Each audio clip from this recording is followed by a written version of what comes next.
American water polo.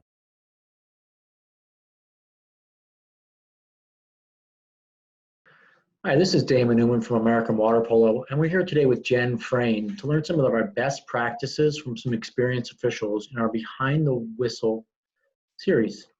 How you doing, Jen? Hi, I appreciate you taking the time. thanks for having me. It's a great Excellent. opportunity. Yeah. I'm here to help you and facilitate some education for officials. Awesome. So tell me about yourself and how you got started in officiating. Well, I was a club player for Northwestern University outside of Chicago. I played high school water polo in Michigan, for Rockford, Michigan, to be exact.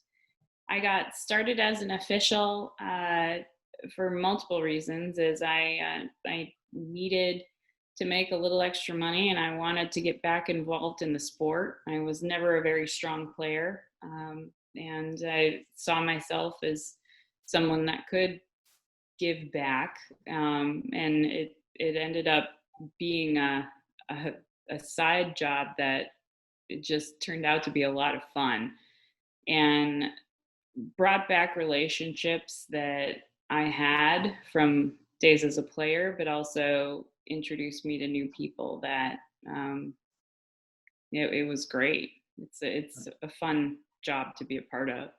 Yeah. The sport of water polo is so small that every aspect to it can be really fun, and playing and coaching and obviously officiating. Is something that's everybody should do at one point in their life. Yeah, I agree. Everybody should try officiating. Everybody should try coaching. Everyone should try playing. The one summer I actually attempted to coach was enlightening as an official, and I'm really glad I took the opportunity to do that. Coaches work really hard. Yeah, they do definitely. So tell me, what are some of the things you typically do? You get to a new pool, or you get to a pool you've been to a number of times. What are the things you do when you arrive, on deck for a game? Well, I have learned sometimes the hard way to get there very early and give yourself plenty of time, because you're not going to ref a good game if you are out of breath and making excuses for yourself before you already arrive. I find that I get there. If I haven't changed yet, the first thing I'll do is I'll change. I'll look at the course. I actually enjoy watching the players because usually before the game starts, they are doing things that they do best in the water. So what they are doing at that point in time for their warm up is usually what you're going to see in the pool. And you kind of keep an eye out for left-handers, um, for certain key players. And obviously, you'll want to take time, introduce yourself to the coaches. And I always make certain I introduce myself and shake hands with both coaches, to for not only for for the sake of being fair, but also appearances. Everybody's watching you once you're on the deck and in your whites.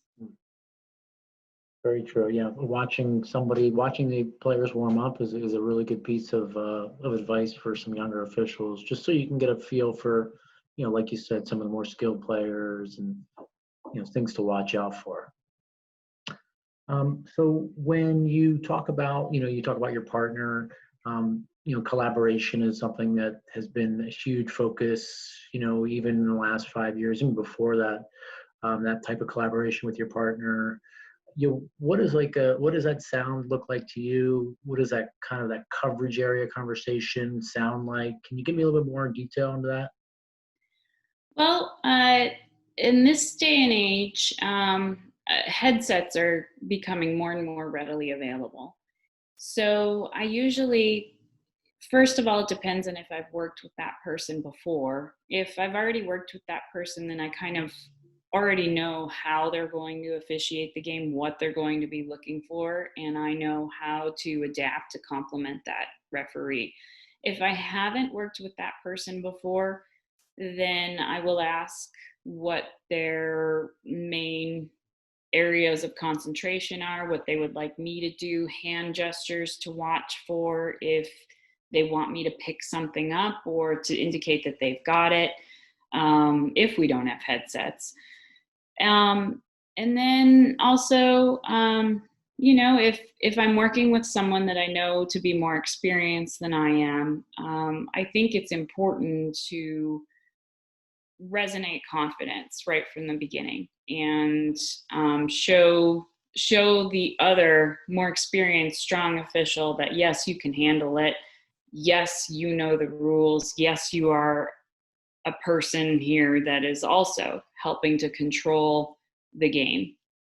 If I'm working with someone younger, or newer as an official, I will keep an eye on their timing, their posture, their stance.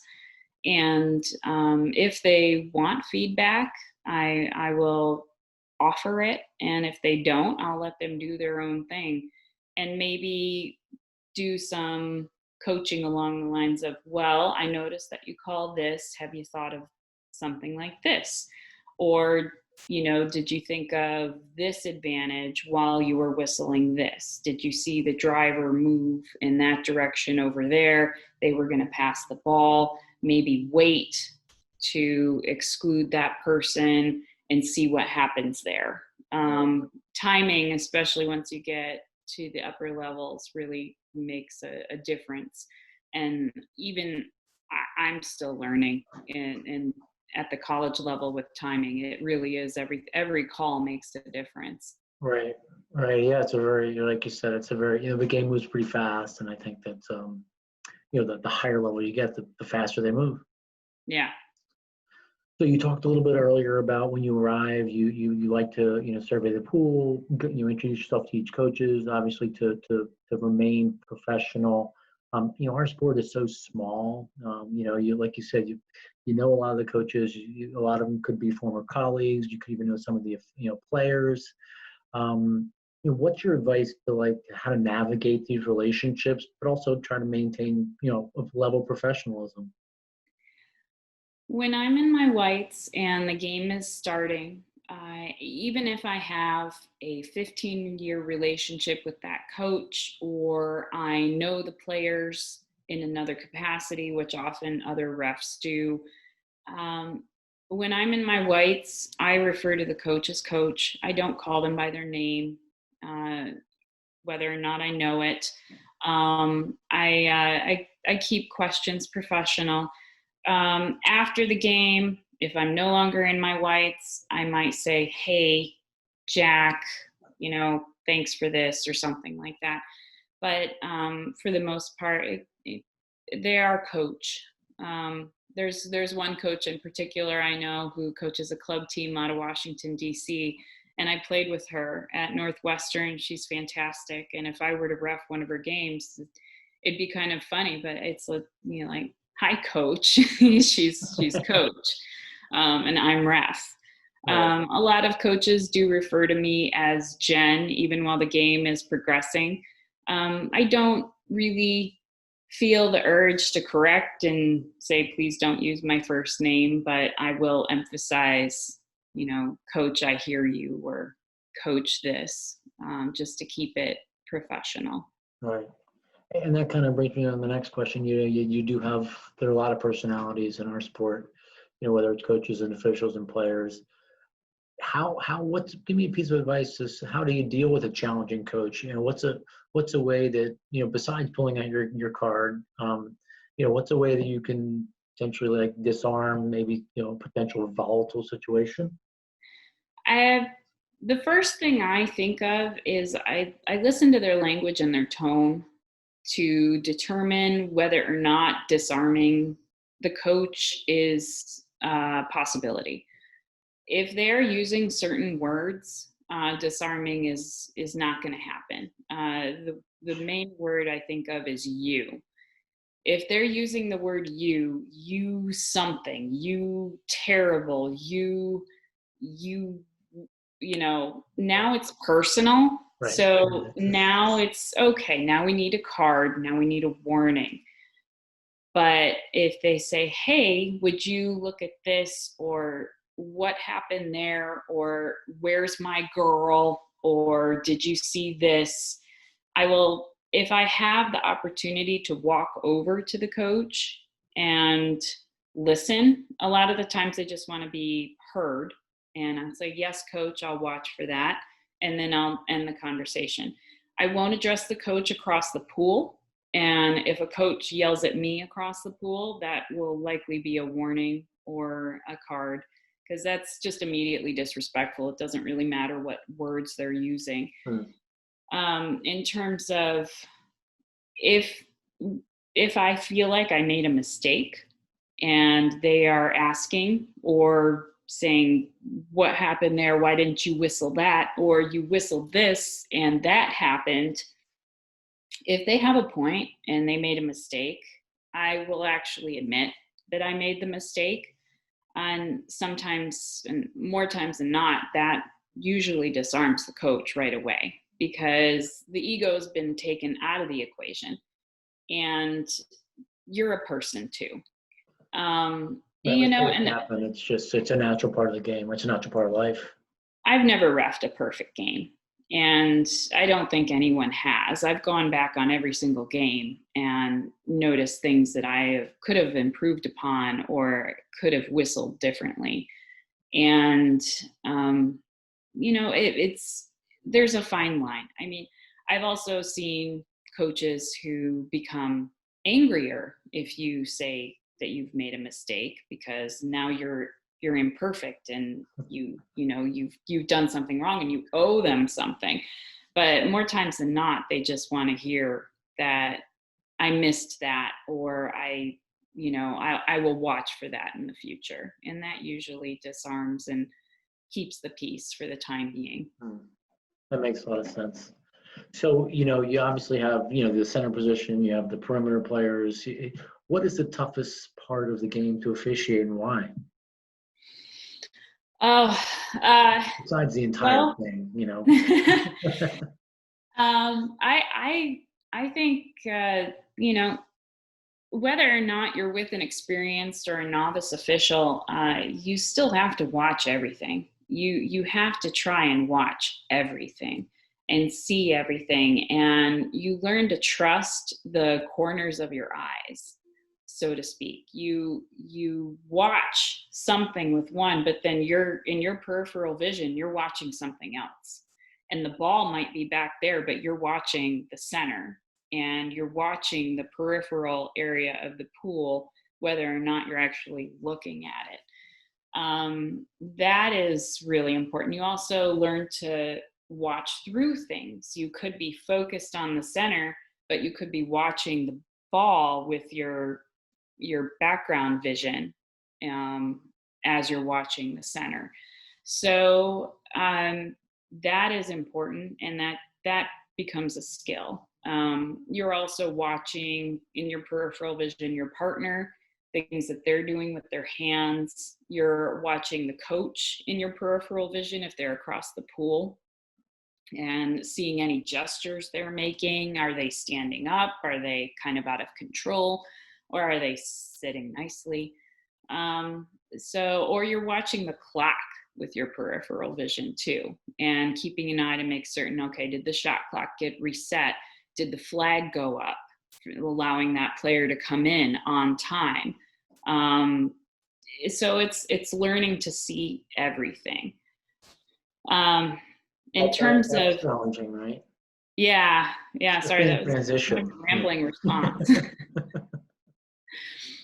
But in terms of the hardest part of the game, I find that if you feel that the game is going a certain direction, whether there was clock or table errors and then those were corrected, whether the coach is very excited, whether the fans are really into it and they're getting a little rowdy, if the play is getting more physical, if you have that feeling that the game is the train is coming off the tracks, so to speak, that things are on the verge of going a certain direction. And I find that it can be challenging to try and get the train back on the tracks and have everybody focused on the game and not all the personalities, not all the mistakes that I might have made as a ref, or my partner, or the table, or the clock errors, or the fans, or it's keeping control of it all and keeping the train on the track so everyone is still focused on water polo, which is what we're there to do. Yeah, that makes sense. That makes a lot of sense. That's a lot to unpack, but I appreciate you being candid on that one. So tell me, obviously in every profession that we're in, we hope to get some professional development. How have you furthered your knowledge in the game and has improved as an official? In the last couple of years, I've been watching a lot of games on TV. The Pac-12 network will broadcast USC versus UCLA, Okay. and I will watch those games. I will DVR them. I will watch them. I will rewatch them, especially if I know I'm going to see one of those teams at some point in some way, shape, or form. I will, if I have a big game that I want to prepare for, I'll watch an even faster game on YouTube to kind of prepare it, and I will mute the game and I'll try and anticipate and try and do my best to whistle the game, not without an actual whistle, but from my couch, and make determinations.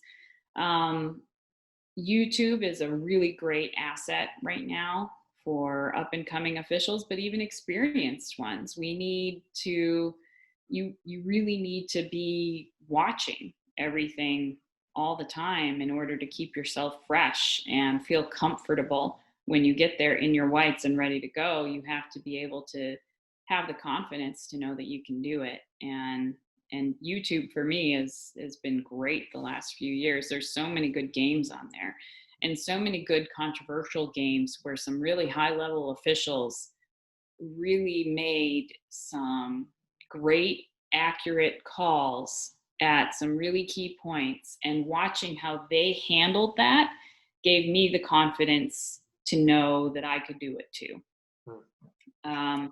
One that is an example to me was watching Joe Pila, who's our Olympic official at 2016, and he's done multiple NC2A Division I championships.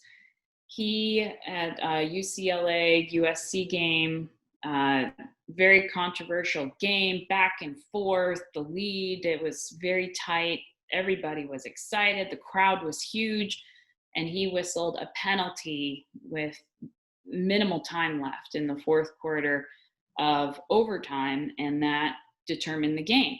The penalty was shot, scored. It was completely the right call. But that is a really hard call to make in overtime on one of the biggest games of the year. And it was the right call. Right. And so watching him make a big call like that, it's like, all right, that's what it takes, and I can do that. Yeah, that's great. Yeah, Joe is a talented official, has been around for a number of years, and you don't get to that international level being the U.S. representative by not making that call, right? And Joe also made it look like it was just no big deal. Like, boom, here's your penalty.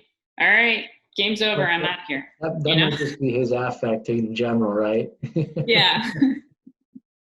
I guess you have to know Joe Pila to get that one, though. Number of high-level games over the years, high school, college. Can you pick out one that's memorable to you, and why so? There are a couple games that actually stick out for different reasons.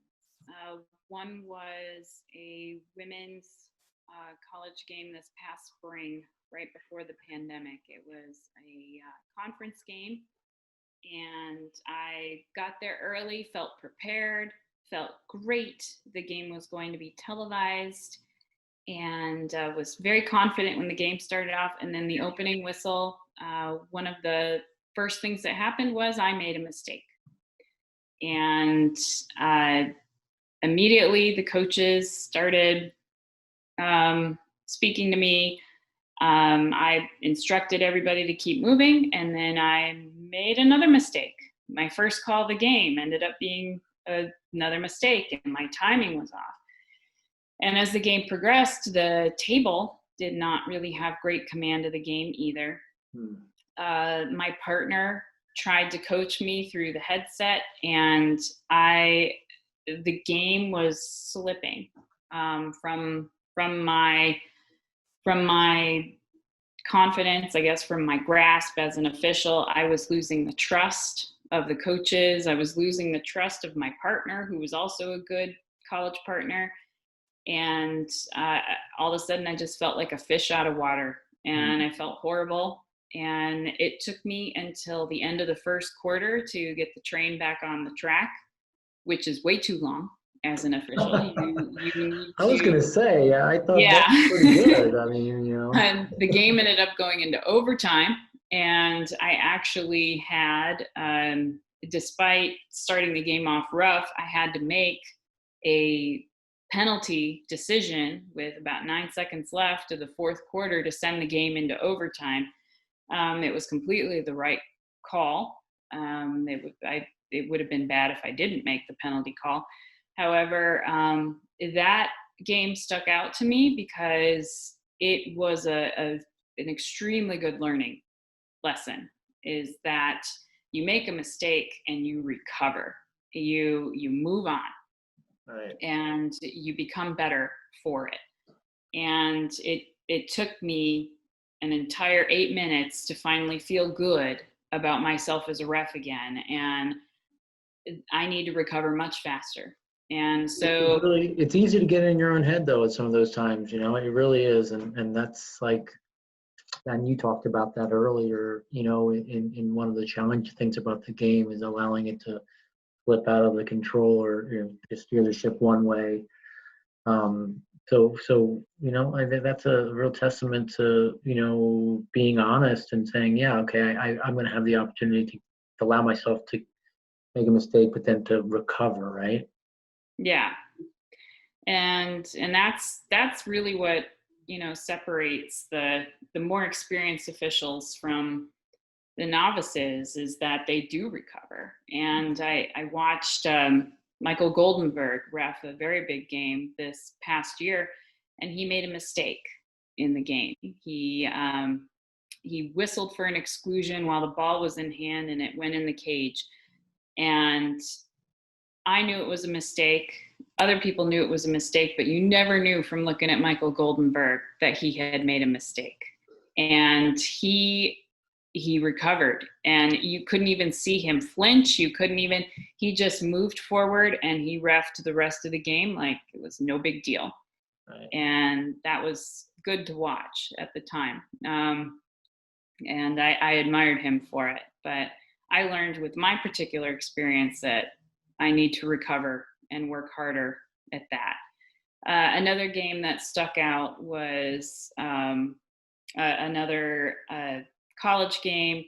It was one of my first big college games. It was at University of Michigan, an invitational. Two West Coast teams were playing each other, and the game was close throughout the entire thing. I was working with a partner I didn't know very well, and the game, was pretty predictable, and it started to get more and more heated as the fourth quarter came because the score continued to tie. They kept taking the lead, tying, and exchanging the lead, and with 9 seconds left, I whistled the penalty, which was the game determination. It ended up being the game determination because they won the game.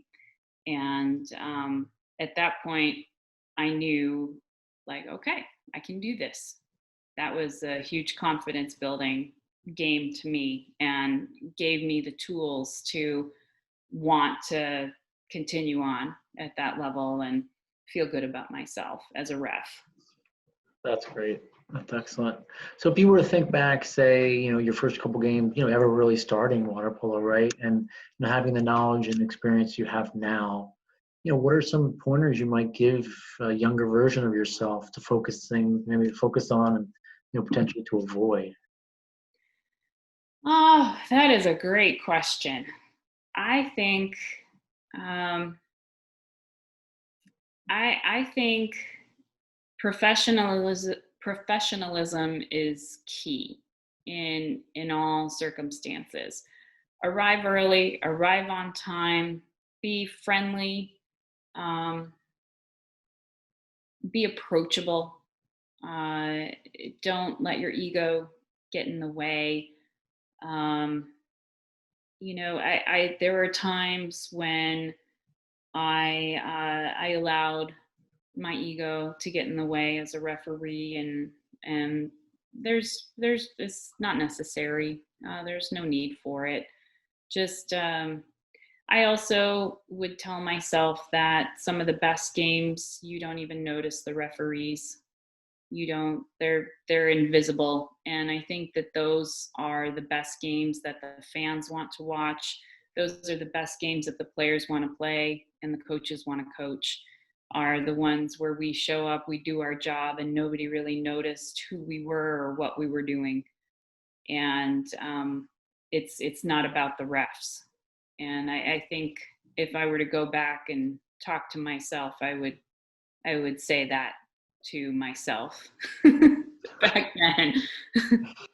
Awesome. Excellent. Well, Jen, I really appreciate you taking the time, to talk about water polo, talk about your experience, and educate some of the younger officials out there who might be starting. This is Damon Newman from American Water Polo. As always, check out our website, AmericanWaterPolo.org. Follow us on Instagram, Facebook, and for other interviews and some educational resources. Thank Thanks, you Jen. so much. Perfect.